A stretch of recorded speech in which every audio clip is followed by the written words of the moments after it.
Thank you. I'm the planner of this work, Jianjia.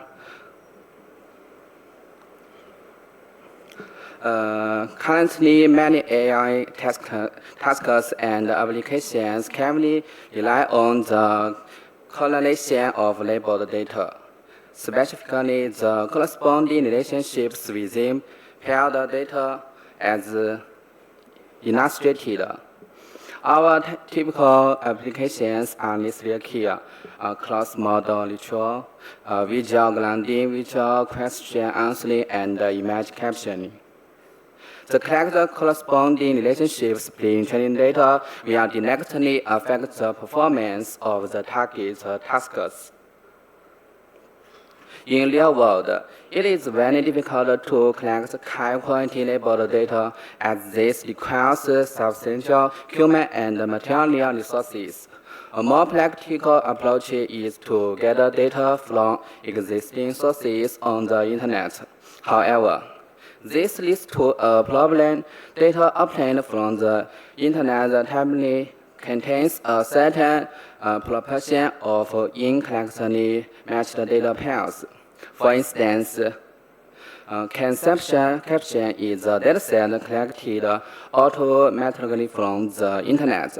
Although its authors have used several manually defined rulers to find out the potential noise from the raw data. According to the original paper's manual sampling evaluation, it still retains 3% to 20% of incorrectly matched samples. Here, I present some examples of mismatched data in the dataset. As shown, the images and their descriptions do not match and are incorrectly associated, which is clearly undesirable for tasks such as cross-modal retrieval. The anomalous association between mismatched sample pairs mentioned above are defined as noisy correspondence. Compared to traditional noise labels, noisy correspondence refers to alignment errors within data rather than class correlation errors within individual samples. Overall, noisy correspondence can be seen as a new paradigm of noisy labels, extending their application scaliness. Clearly, noisy correspondence can degrade the performance of various tasks, including cross-modal retrieval. The most common approach to addressing this issue is to use specific methods, such as leveraging the memory efforts of neural networks to divide the collapsed dataset into two distinct subsets, one clean and the other noisy. By discarding the noisy subset, the dataset is purified. Subsequently, to further exploit the dataset's information and enhance the model's robustness, researchers have discovered that the noisy subset data is not entirely mismatched. There are certain correspondences between regions and words. By utilizing these correspondences in combination software labels, which describe the degree of correspondence between images and sentences. By adjusting the software matching of the shiplet loss function, the contribution of this partial mismatched data to network training can be controlled. We further define this method as loop division. Why? Upon closer examination of the data in the noisy subset, we discovered an awkward phenomenon, as illustrated. Through this loop division method, the samples and the boldness cannot be effectively processed. Most methods will incorrectly categorize these samples, and in the best case scenario, they are simply placed in the noisy subset and assigned estimated software labels. Clearly, this approach can further improvement in model performance. Accordingly, we propose an effective method to address the challenges of NC. Specifically, we use more reliable uncertainty as a criterion for division to handle potentially unstable predictions during training. Then, to more clearly distinguish the training dataset and enhance the distinction between noisy pairs and other data pairs, we divide the entire dataset into slim parts. The cut set can be further divided into a clean subset and a noisy subset, both of which are cut to determine. Finally, we use modeled uncertainty to further adjust the software matchings, enhancing the chiplet's losses ability to resist the noise. Some examples of the dataset divisions using our method are shown as illustrated. This demonstrated division method helps us easily eliminate the impact of complete mismatched noisy pairs.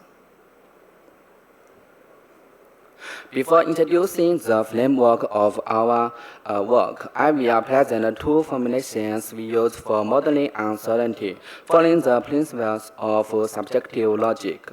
Subjective logic poses a theoretical framework predicted on evidence sourced from data, aiming to divide the probabilities of different classes and overall uncertainty of a multi-classification problem.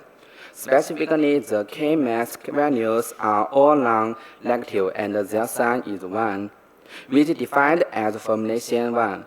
Through this formulation, uncertainty can be easily divided. The box contains the fusion nodes of multi-view evidence. C is a measure of the amount of conflict between the two mask sets, and the subsequent scale factor is useful for normalization. First, I will introduce the overall architecture of our work. To ensure the generated uncertainty is more stable and reliable, we adopt a multi-view learning technique. The known images and sentences are processed by modality-specific encoders to obtain modality-specific representations. Subsequently, the multi-view visual and sentences representations are input into an evidence extract module. Through evidence sharing, we form two subjective opinions.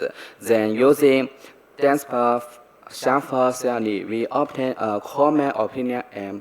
Finally, by dividing the uncertainty and setting a threshold value P, we can naturally divide the entire dataset into two parts. For the determined part, we can further divide it into easily determined clean subset and easily determined noisy subset. For the uncertainty part, we can also further divide it into cardinally determined noisy subset and cardinally determined clean subset, ultimately using the uncertainty to make more reliable corrections to the software margins enhances the robustness of the original chiplet loss. We conducted our experience on the Flick Science, MS Coco, and conceptual caption datasets to evaluate the performance of our work. The above results show the completion of experiments under different noisy layers. As we can be seen, our method achieved competitive results, especially performing well under high noise layers. This indicates that our modeled uncertainty has strengthened the model's ability to resist noise interference. Furthermore, our method also performed best on the real dataset CC, demonstrating this significantly application potential. Here I present a performance comparison between our method and the large vision language pre-training model clip. The The experimental results indicate that our method not only achieved the best results but also outperformed CLIP's 32 even at a 50% noisiness, demonstrating the effectiveness of our strategy in resisting noise interference. Application analysis results show that our proposed UGD and TRL modules are effective. The figure also displays some visualizations of our retrieval results.